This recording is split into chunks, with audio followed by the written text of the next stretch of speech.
In Pythagoras, we have created a new system to manage your licenses. This is particularly interesting if you are using a network license with multiple users.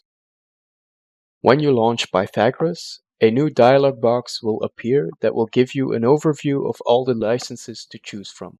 Simply select your desired license and click Connect.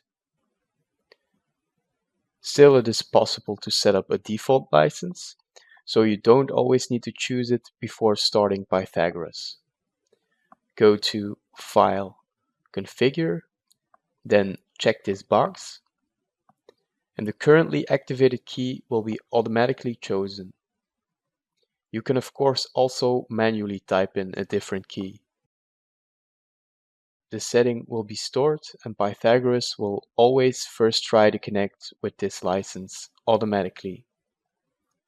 If the license can't be found because it is for instance in use by a different user, the new dialog box with the other licenses to choose from will be shown at the startup.